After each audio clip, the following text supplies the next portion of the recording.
I am Mike Severns, and this is the Hungry Realtor Podcast.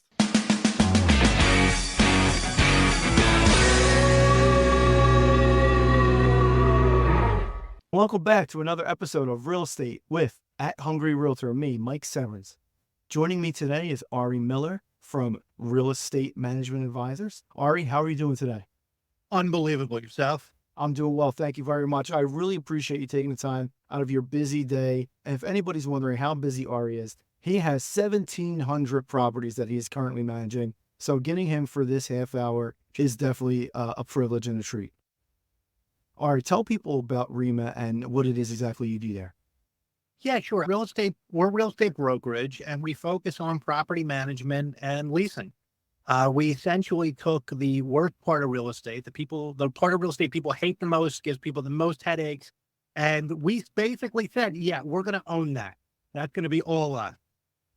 Nice. I know there's plenty of owners out there that appreciate you taking that hit for them. Tell me something that would be an interesting story that you've dealt with, like an issue or a problem that sounds outlandish, but you handled it well and how you handled it. You want to hear the most outlandish? You want to hear just like the most ridiculous? Yeah, give us the good, Ari. That's why you're here. I was physically attacked. Oh my goodness. Yes, at a security deposit hearing. Before you feel too bad, the person who attacked me was a woman. She was 9 months pregnant and was about maybe 4 feet tall. Wow. No, she's exaggerating. 5'2" probably.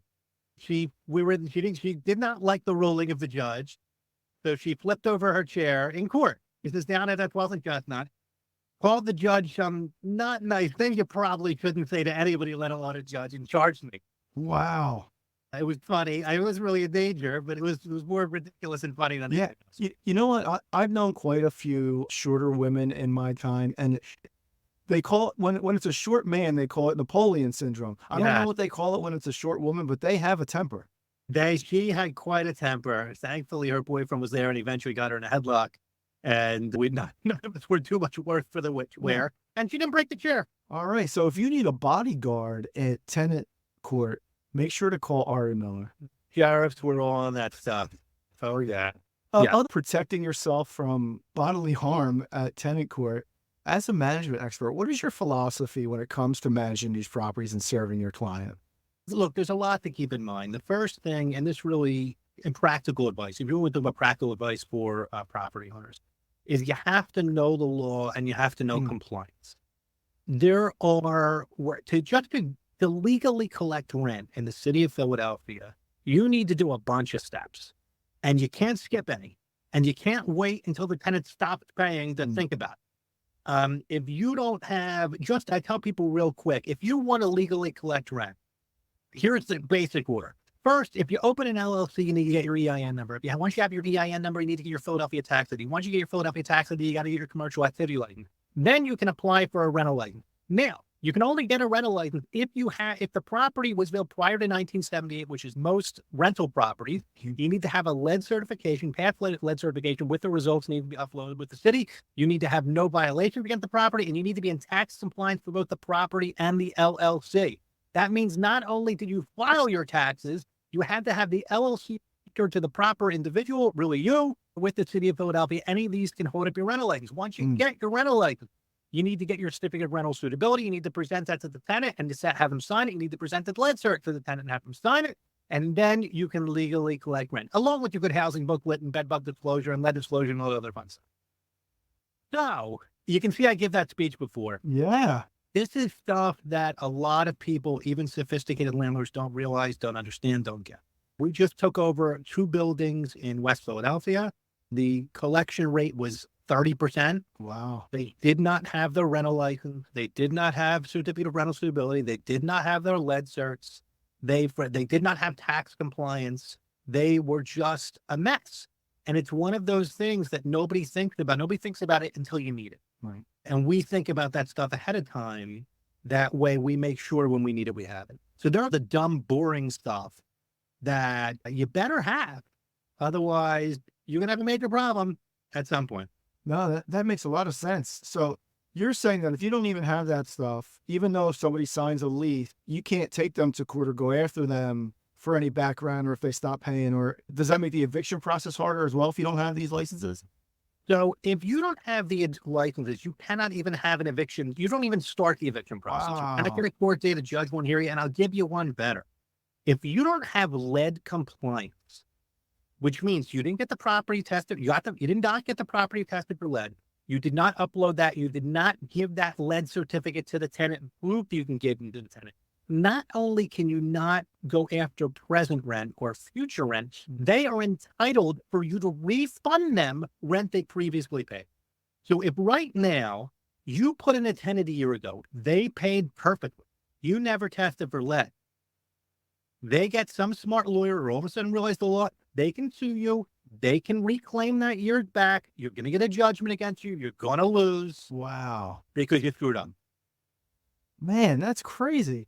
I don't do a lot of rentals. Actually, I won't even lie. I don't do any rentals. Redfin does not work that space at all. We're strictly residential sales. This is great information, not only for my listeners, but for me. I didn't know this. The lead license is only a couple years old, so I haven't really researched it. It's been around for years, but they passed a new version of it, like right before COVID started. But it's one of those things where if you're a property owner right now and you don't have lead compliance, you better, it's a major problem. I know of an attorney, I'm not going to say who, that knows of a certain building, which he told me about, which did not have lead certs. Oh, man. And they are talking about putting together the tenant to sue the landlord to reclaim back rent. Wow. That's a scary proposition. That is crazy. And this is specific to Philadelphia County? It's specific to Philadelphia, but other townships are coming up with their own lead laws. So even though lead law is specific to Philadelphia, that's not to say it can be ignored at other places. But in Philadelphia, the ramifications, at least locally, can be severe. Speaking of new things that are coming up and the evolution of property management, over the years, what other challenges have come up that you have had to face, and how did you deal with them? I'm just compliance in a nutshell. So I started in the mortgage business when I was 19 years old. I know you can't tell by the gray hair and me losing my hair, but I'm 50. So it was a long time ago. At one point, if someone didn't pay rent, you evicted them, and that was really it.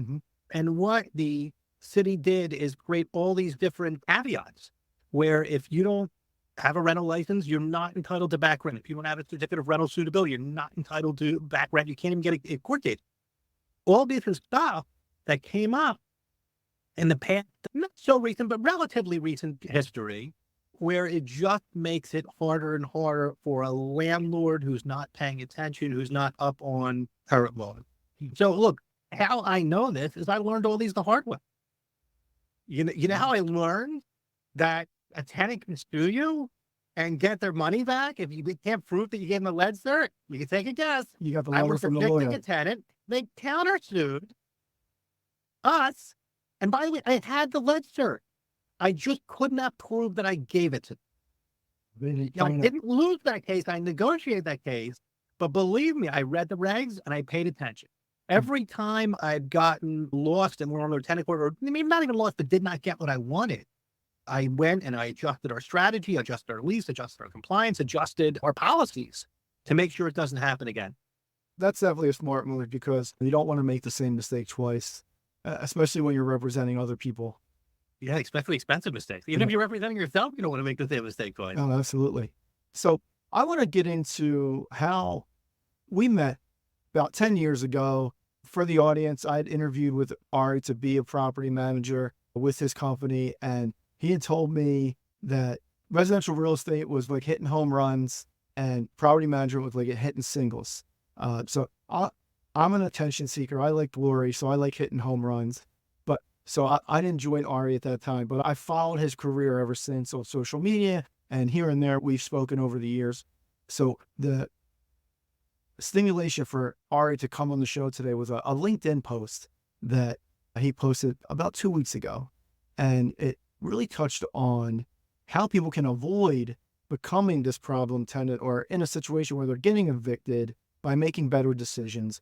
And I felt that in my core, because even though my parents were great parents, they really didn't know a lot about money. They didn't know how it worked. They knew you could earn it from a job by the hour and that you could spend it on groceries. And that's about it. They didn't know how to put it to work for you. They didn't know how to really save. So those habits got passed on to me. And I went through a period where I struggled a lot in my 20s. But now, like Ari, I'm not quite 50. I'm only 40. Well, I'm only going to be 45 this year. You're But, looking pretty good. I guess yeah. no grays. I appreciate it. I have 3 gray hairs Not in my bad. beard that my kids, they get me, man. It's so funny. They talk about it. But I want to talk about this post a little bit. I'm just going to read the first paragraph for the listeners so they know where I'm coming from. And Ari said that for over 30 years in real estate, he has been reviewing credit, financial statements of renters, home buyers, real estate investors, and business owners. He's seen a cycle of poverty and people's poor choices that set themselves up to fail.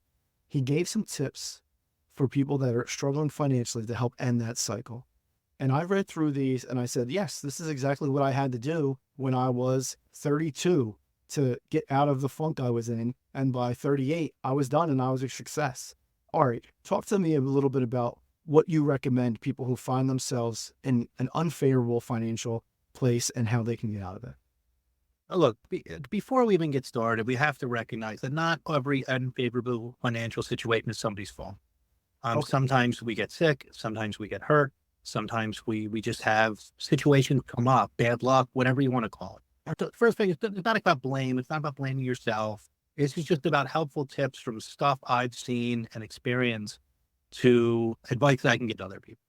I don't have the post in front of me, but I can just tell you some basic that I've seen is number one, if you don't need it, don't buy it. Okay. Look, certain things are nice. Vacations are nice. New clothes are nice. Fancy cars are nice. They're all nice. If you can't afford it, don't buy it. If you don't need it, don't buy it. Save your money. There's going to be rainy days. We all get sick. We all get hurt. We all set back. Save your money. Even if you need it, and you have to buy it, you don't have to buy the best thing. You don't have to buy the name brand. You don't have to have the fancy thing. Nobody cares what car you drive. Nobody cares. And the people that care about what kind of car you drive, what kind of clothes you wear, honestly, you probably don't care about that. The wealthiest people I've known in my life, the real guys who worth $100 million plus, you would never know by how they dressed, how they looked, how they talked, what they drove. Yeah. Brett Favre dresses in Wranglers, dude. It's crazy. Cheap clothes. Who cares? It's a shirt. What does the shirt need to do? My kid's telling me about some Essentials brand of $500 a shirt. I don't know what the heck it is. I think these people are out of their mind. My son wants the Kanye West sneakers. They're $1,000. Are you crazy? Even though the Jordans were the bomb back in the day. If you can't afford it, don't buy it. There's no shame in it. You don't have to be big dog. And by the way, I've seen it so many times where somebody applied for either whether it be a house, a home loan back in the day when I was doing mortgages, or applied for an apartment, and they had some outrageous payment for something that they cannot afford. I remember one time I was talking to a guy, he was an accountant, and he lived in the suburbs and all the illusions of success. But he came to me because he was broke and he was trying to refinance his house and get a home equity loan. Then I saw he was like shopping. He had inquiries for a BMW or something like that. I'm like, what are you, crazy? I'm blunt. I'll say what I'm like, what are you, crazy? Are you out of your mind? He's like, oh, my wife said I can't drive a Honda. I'm like, don't get a new car, get a new wife. Yeah. It's not nuts. Well, getting a new wife might be more expensive than getting the BMW. You might be right. But a car needs to take you from here to there, okay? Anybody who thinks that they need something to impress someone else, nobody cares. And by the way, again, this is a little bit harder, but you can segue that into bad habits. Expensive. Even pets are expensive. I happen to, this is a sad story, but part of property management is occasionally you have to evict somebody. That's part of it. And I was talking to someone the other day. I was as compassionate as I could possibly can. This person, I just took over a building and the person was like a year behind the rent. And as I'm talking to them, they're smoking their cigarettes and they got their tattoos, which are expensive. And I hear they got a dog in there and they got a cat and they got things that are just expensive, but not necessary. And I get it. They're trying to cope with this stress of life and they're trying to look for these little outlets of joy to bring them happiness. And I totally get that. But from a financial nuts and bolts of it, expensive habits are rough. Yeah, absolutely. I have some relatives that I try and coach through these things, but again, they're addicted to tattoos. Again, they're doing things. They have 3 dogs. The one dog's sick, and now it's a $1,200, $1,500 bill for the dog to go get something done. I'm a dog owner. I'm not a tattoo guy, but I'm a dog owner. So I'm not against necessarily habits. Mhm. If you can afford a dog and you want Right. a dog, wonderful.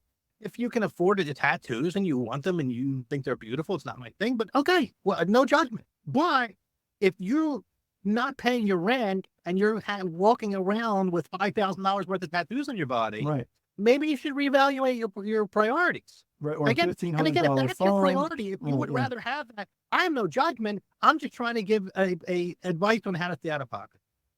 Credit we all know about. It's a cycle. This would be a cycle of poverty. If you pay your bills late, you're going to have a poor credit score. Mhm. If you have a poor credit score, you're borrowing. When you do need to borrow for a car or for whatever, it's going to be more expensive. Yep. It's why it's important to pay your bills on time. I even put something, I think I put something about just being healthy and taking care of yourself and showing up to work. And Yeah, you know, reliable that work. kind of Yeah, stuff. that was on there. Eat one, exercise. Yeah, I'm starting to get into that myself.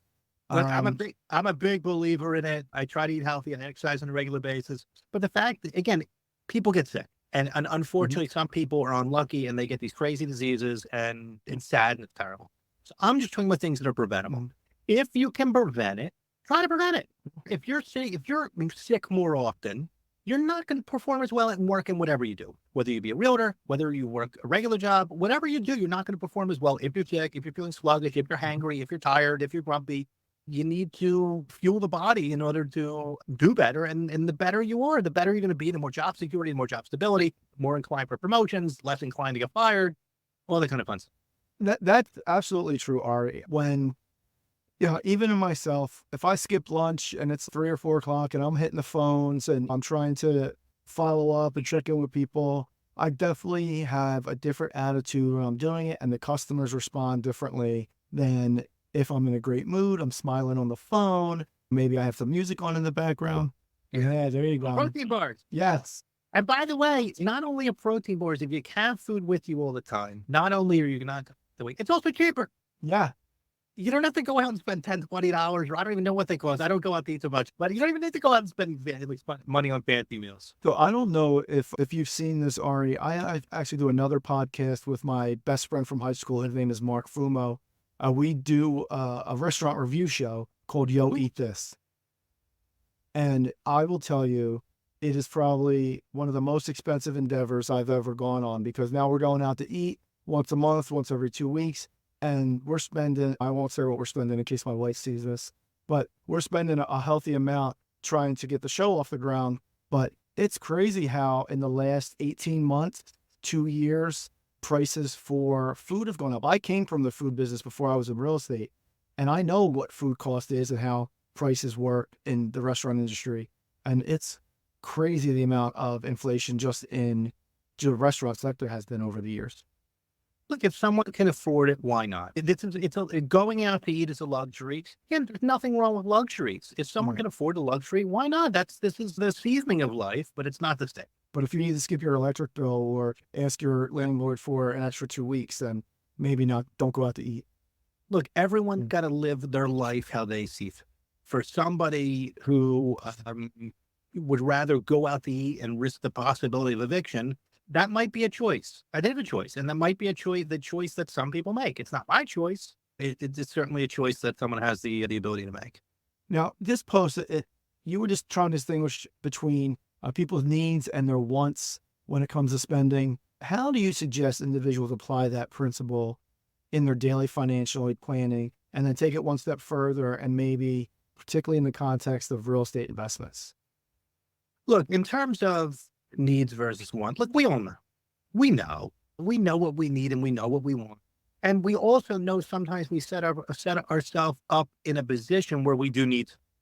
If we have a choice to buy a new reliable car or an older, fancier car, okay, let's say they're the same price, Mm-hmm. and we choose the older, fancier car, we know there's going to be a higher propensity to break down. Then all of a sudden I'm going to need to fix it, or I'm going to need an Uber, or I'm going to need to get to work somehow.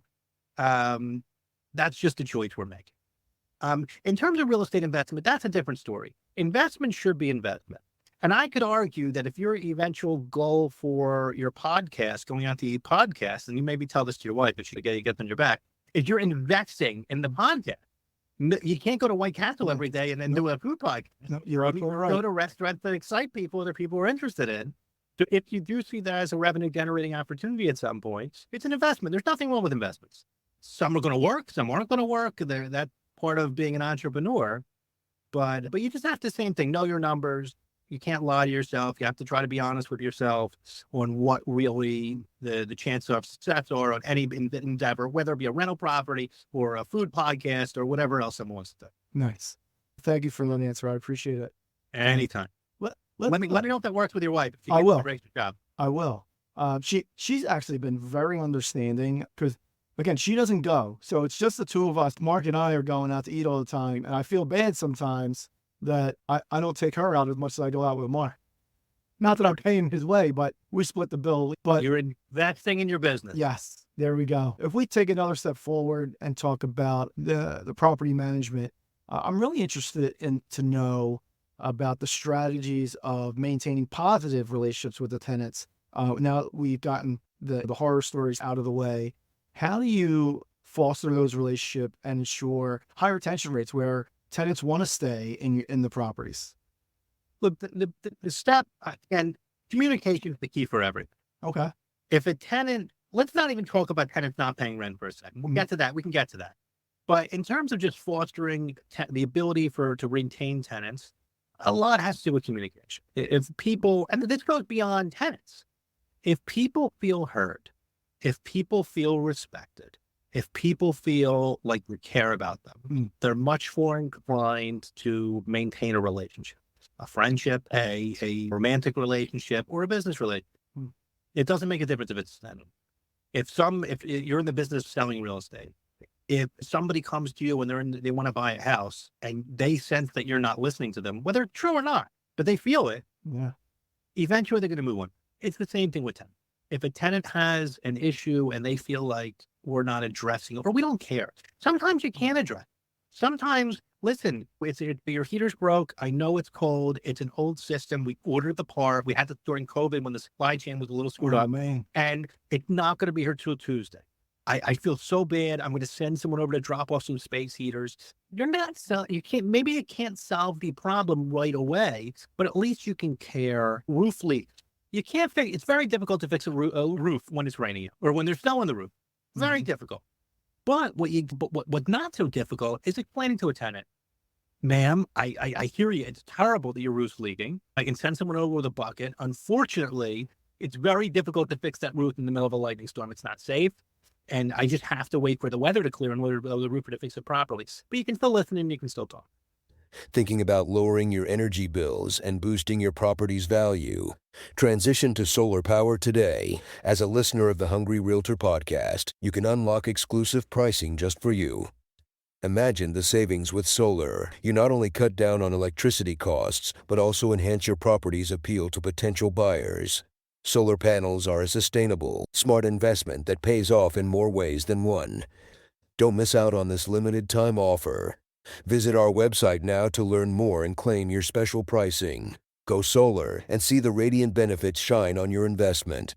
Act fast. Go to www.hungryrealtorpodcast.com/solar. In terms of delinquency, and this is one of the areas where I think that also, too, can be complicated. If a tenant doesn't pay your rent, what do you do? Do you evict? Do you stay? Do you wait? It depends. The first thing I try to do is talk to the tenant. What's going on? Are you having a financial difficulty? Is it a permanent difficulty where you had a second job and lost it?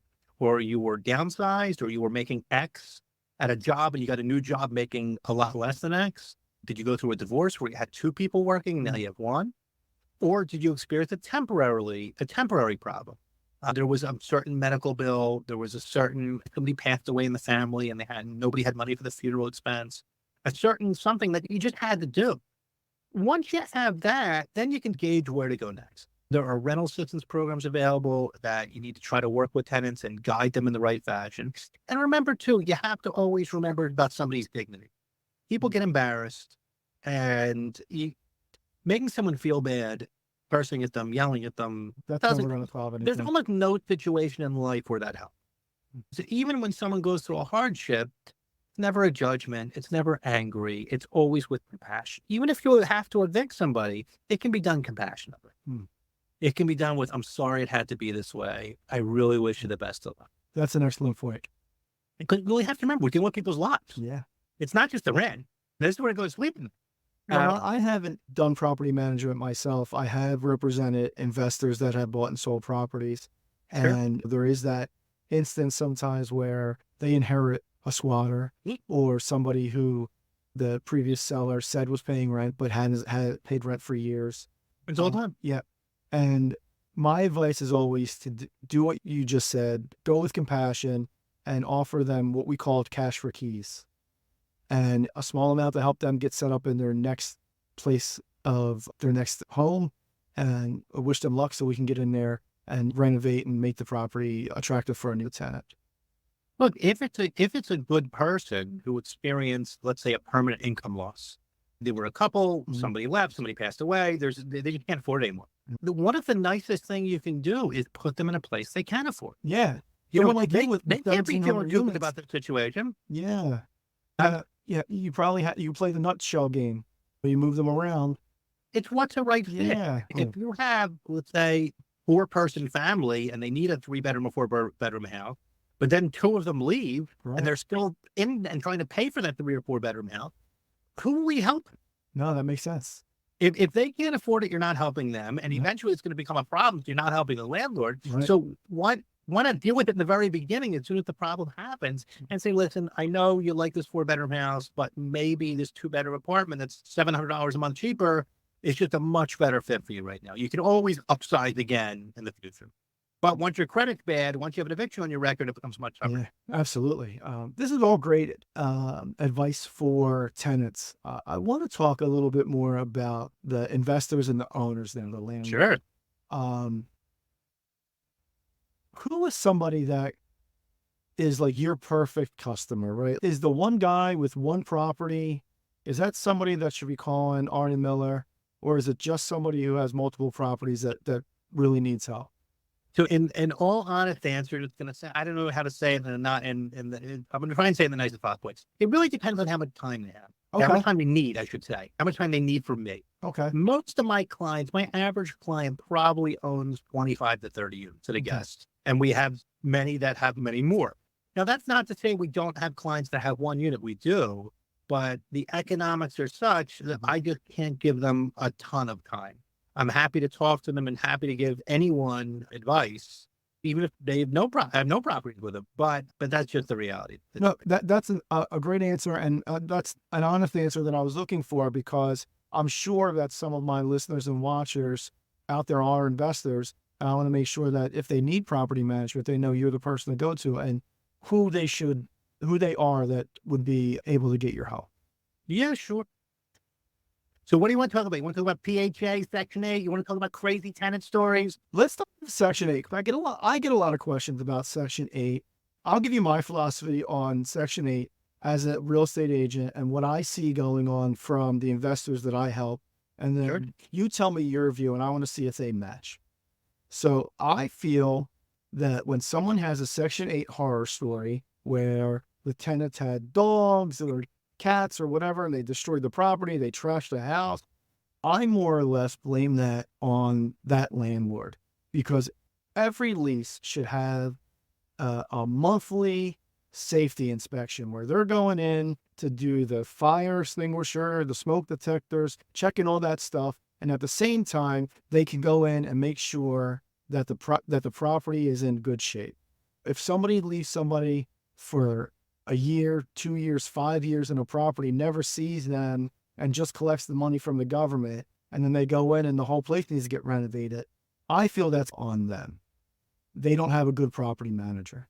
So now, or they're not a good landlord. Now you tell me how you deal and how you think about Section 8. So we do a fair amount of Section 8. We're one of the largest, I think we're one of the largest third-party Section 8 managers. Look, Section 8 tenants are like any other group of people. There are people that are the nicest, sweetest people in the world. There are a percentage of people who are maniacs. And then there's average people in between. So obviously, my philosophy is I always want the nicest, sweetest people in the world. And I'd rather not have maniacs in my properties, no matter if they have a Section 8. Look, it's a little unfair because sometimes certain landlords get to the mistake that it's a tough situation because on one hand, you have a valid point with regular inspections. But what if the tenant is destroying the property? So now you talk to the Right. sheriff, right? If they're actively destroying the Talk property, to them. What if they don't care? yeah. It's one of those things that sounds really nice, but meanwhile you're How is locked it in into practice? your That's what I'm lease. curious about. What's that? How is it in practice? That's what I'm curious about. Section 8 leases are 2-year leases. In order to evict somebody in Philadelphia, you need to have what's called good cause. Okay. You can't just evict somebody if you don't like them. No, You but know, destroying the there's a property lease sounds like a here. good cause. What that? Destroying the property sounds like a good cause, right? You better be able to prove it. Okay. Section 8 tenants too. Also, if they break a door, let's say, Mhm. very clear they broke it, punched a hole in the door, Right. not took an axe, shred it. You got to pay for that door, and you got to put it back. Otherwise, Section 8 is going to cut off your money. Look, it's just part of the deal. Mm-hmm. Obviously, do your best in terms of tenant placement, and making sure that you put good people in, obviously. But it's a challenge. I think Section 8, again, I don't dislike it. I don't like it. We do a lot of it. We do a lot of non-Section 8 tenants. We do more non-Section 8 tenants than we do tenants. So it really comes down to the tenant and the quality of tenant. But also, too, it's the same thing. If the tenant feels like you don't care about them, they're not going to care about You said that you had asked if we wanted to talk about crazy tenant stories. So you. what is the weirdest thing that you found in one of your properties that you managed from a tenant? The weirdest? Yeah. Look, if in enough properties, you find absolutely everything. You find dead bodies. No, you never found a dead body, Of did you? course. Of Oh course. my God. It doesn't happen. I'll tell you the crazy thing of it. Okay. Not crazy. It's not the crazy, but it was one crazy, funny story. So this is maybe 2 years ago. It's an apartment building. I start getting texts pretty early in the morning that from a tenant on the second floor that there's water coming from her bathroom on the third floor. Coming from her ceiling, and there's a third floor tenant above. So I start texting the third floor tenant, hey, with exactly that, what's going on in your bathroom?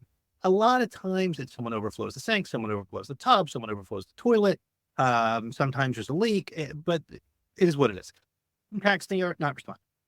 So texting her, calling her, emailing her, not responding. It's getting to the point where it's now 8 o'clock or so. Okay, you know what? I'm just going to head over there. Maybe she's out of town, and maybe she's just not around.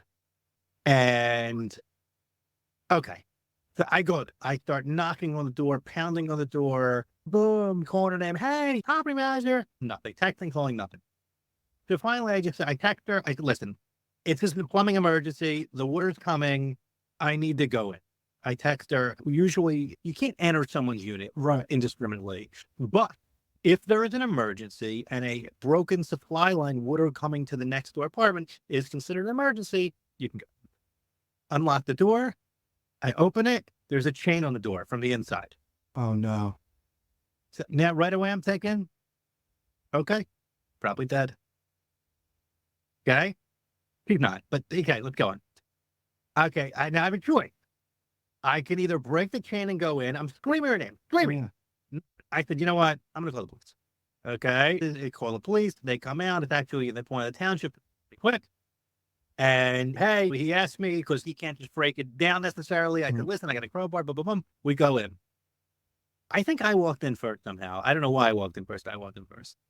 I walk in to the right. If you walk in, the bathroom's to the left and the living room's to the right. I walk in. I see her and a guy lying naked, and one of their hands is around the other person's throat. Oh my God. So I just turn around and walk right back out. Of course, the end of the story, they were so drunk and on so much drugs that they had a night of so much fun that they actually broke the bathroom sink in their effort.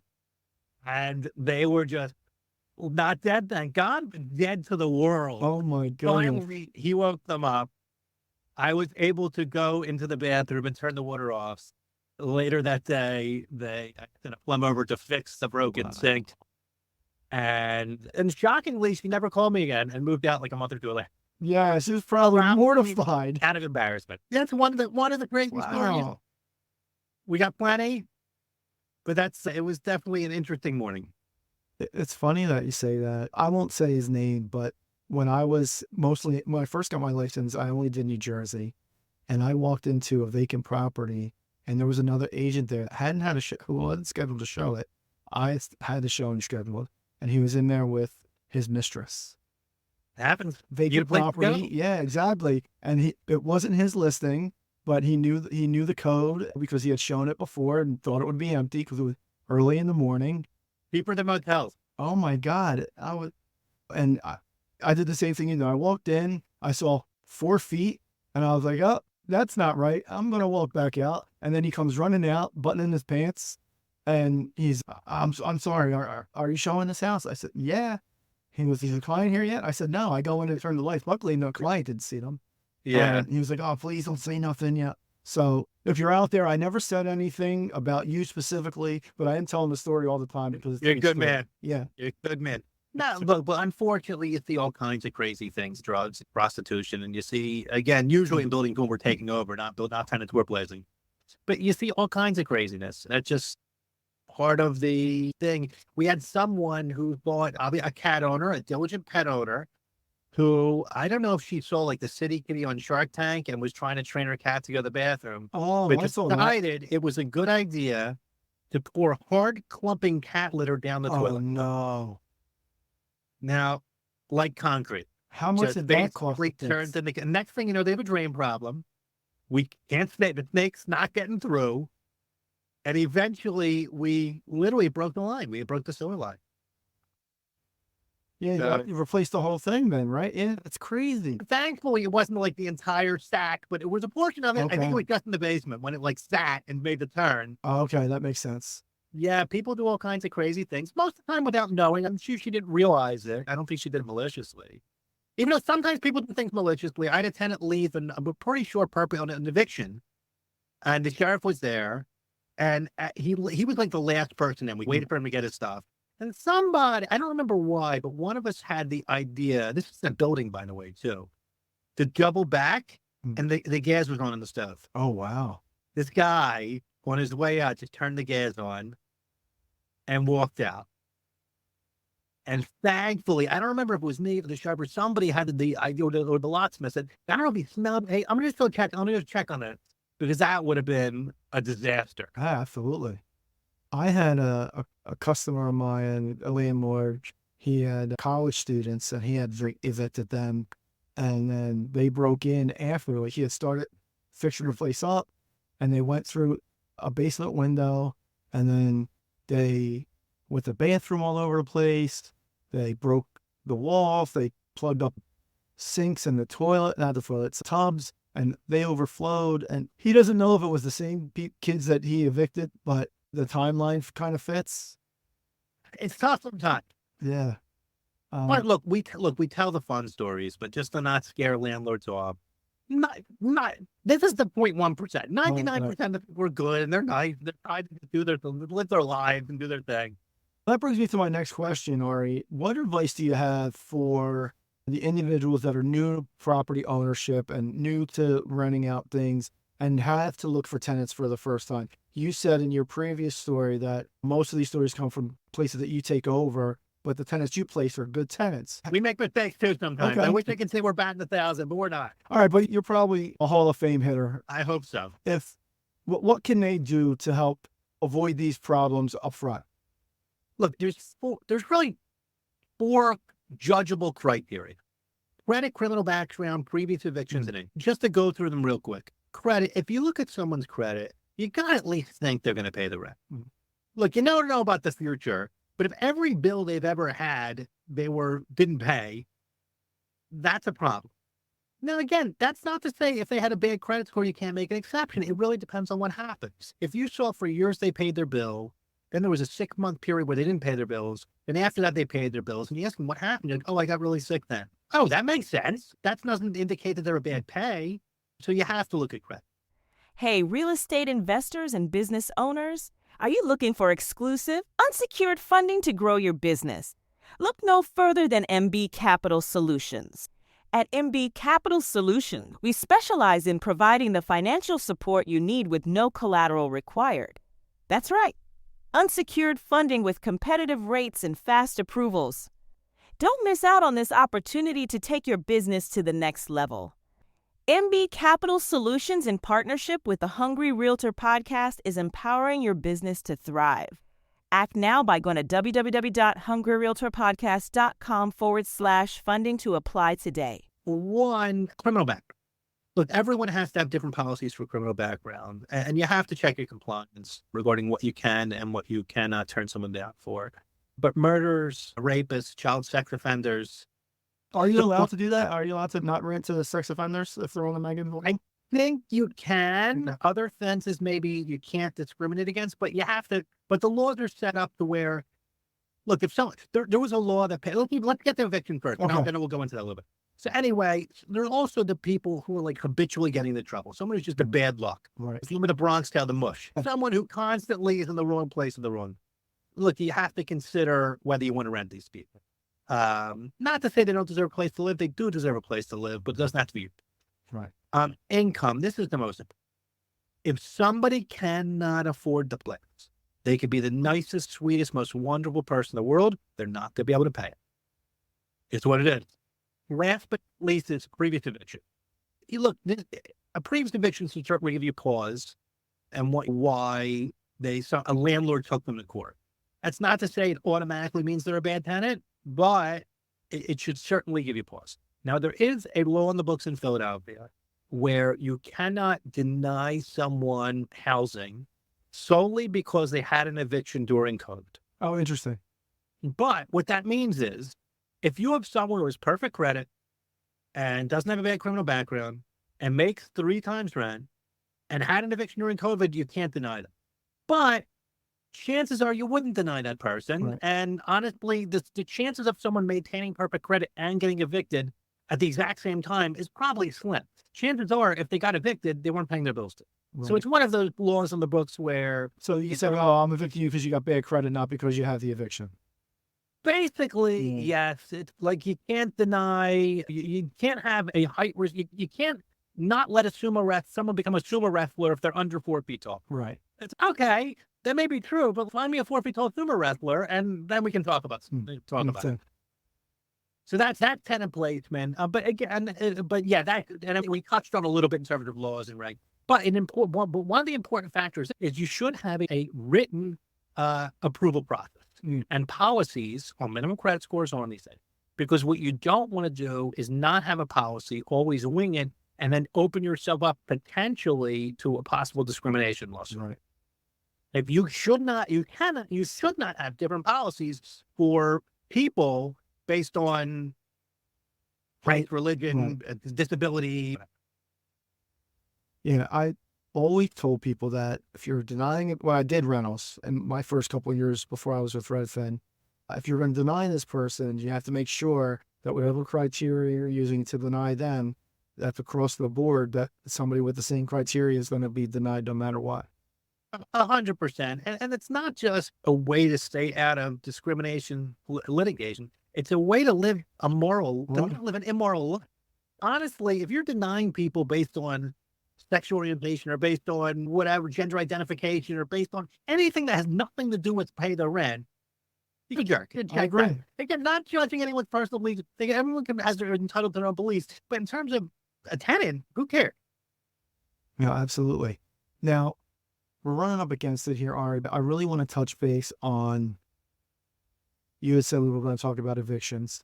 So I want to touch base on the eviction process and how you help with that for your client, and then any advice that you have for people that may not have somebody like you in their corner. So the first step, as we touched on, is compliance. You need to get to the point where you have your rental license, you have your certificate of rental suitability, you gave it to the tenant, you have a copy of your lead cert, both the front page and the results, you gave it to the tenant, you can prove that you gave the tenant, you gave the good housing booklet to the tenant, the bed bugs addendum, the leads addendum, you did the right thing. At that point, a tenant doesn't pay. What do you do? So even before you start evicting, first step is talk to the tenant, find out what's. If it seems like it's just a short-term hiccup, maybe work with them. If it seems like it's a long-term problem, the first thing you have to do, and this is where you have to separate between the city of Philadelphia and other places. In the city of Philadelphia, you have to file for mandatory eviction diversion mediation. So what happens then is you file, it doesn't go against their court record yet. You have to send them a certain disclosure, letting them know what they're supposed to do. The city will also reach out to them. Assuming the tenant cooperates, they'll be assigned a housing counselor. And then the housing counselor, the tenant, either you or your representative, the property manager, a lawyer, somebody, and a mediator gets on a call and discusses the situation and say what's going on. And I found them to, if the tenant cooperates, I found them to be very successful. Because sometimes just getting people to talk, you can resolve a lot. Yeah. Also, that opens up to TFA, targeted financial assistance, where tenants can get rental income to get caught up and avoid it. This is really the best scenario because you don't want to evict. They cost money. They don't want to get evicted, certainly. But let's assume this all fails. For argument's sake, obviously, if they get caught up and get back on track, wonderful. You don't have an eviction. But let's assume this all fails. If it fails, you have to take them to court. If you have a tenant that's just not paying and not participating in eviction diversion and not doing their part to get rental assistance, you go to court. I recommend using an attorney. It's very complicated down there. People can't do it themselves. It's not what I would recommend, but certainly their option. You go to court. Unfortunately, it's a long process. Even after eviction diversion, you'll probably get a court date within 30 days. The first hearing very rarely happens.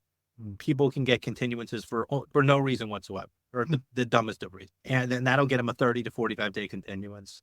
After that, you may have a hearing on your hands. You have a choice. You could either negotiate what's called a JBR, judgment by agreement, or let your attorney do it for you. In which case, it basically, you're agreeing you owe it, and we're coming up with some sort of terms. You'll pay back in certain intervals or whatever it is. And that becomes a court record. If that happens, then it's if the judge ordered it, because the judge has to approve it, which they don't. If not, you go in front of the judge and you state your case. Then the judge will issue a ruling. There's a 10-day appeal period. Assuming nobody assuming the ruling in your favor, and assuming they don't appeal, at that point, you can file for a lockout. But this could go sideways, and sideways means that the tenant files a fair housing for a fair housing. If they file for a fair housing and say you did something wrong, you didn't have your rental license, you didn't do a certain repair, they can take the matter to a different court in front of an arbitration panel, and you present your case to the arbitration panel. Oh, wow. They'll usually schedule something within 30 to 60 days. And after the hearing, they'll take another 30 to 60 days to respond. And at that point, you can appeal their hearing, or their hearing is binding. If it's binding, then you can go back to landlord-tenant court. There were some cases, and a new law passed in Philadelphia regarding lockouts, sheriff lockouts or lockouts from the landlord-tenant officer, which now they have to double up. They're bringing 2 people at a time, which means double the price. But the lockouts will take you another 60 to 90 days from the time the hearing goes. And from the time you file, not the hearing, after the appeal period when you file. After that, you either need to store the tenant stuff at the property, or you need to move it off site for another 30 days. And then you get your house back. So you're talking 9 months to a year, at least. If someone doesn't pay in January, the reality is, if you're standing in that house in September 1st, you're probably owed 10. That's just the process. Now, again, this is assuming you have all the right stuff. Right. If you don't have the rental license or the CRS or the ledger or anything like that, it's a sad reality, but it is the reality. The key is just knowing it, and then helping. And then once you know it, it's just, okay, these are the rules. Yeah, you just got to set yourself up so it doesn't become a problem in the future, just like you said in the beginning of the show. Again, if any investors out there are feeling nauseous right about now, the good news is that this doesn't always happen. Most tenants pay their rent. Even after a tenant doesn't pay their rent, and you're starting down the road of delinquency, you can always talk to them and just say, listen, I don't want to file eviction. Okay, it's going to cost me money. It's going to be on your record. It really doesn't do any of us. Maybe it's better if you just leave. And sometimes that's successful. Or as you say, cash for keys. Listen, I'll even pay you to be on your way. Sometimes, even though it's hard emotionally to do, especially when you're already losing money in the rent. But it's less expensive than the attorney. It's sometimes the best economic answer. Yeah. So it's a challenge. But again, these are the 1% of cases, the 2% of cases. Most tenants don't end up in eviction, thank God, for Us, for them, for landlords, for everybody. Ari, I want to let the listeners and viewers out there know how they can get in touch with you. Yeah, sure. You can always just go to my website, which is reinfo411.com. You can always email me at arimiller@reinfo411.com, or like me on LinkedIn and reach out like you did, and and we can have a nice podcast. Awesome. I appreciate your time. You were very generous with it. We've been here almost an hour. I want to thank you so much. And again, for everyone out there, this has been Real Estate with at Hungry Realtor, me, Mike Severns. Please follow and subscribe, and make sure to check out Ari Miller on LinkedIn. Thanks. Have a great day. Thank you. It was a lot of fun. And that wraps up another episode of the Hungry Realtor Podcast.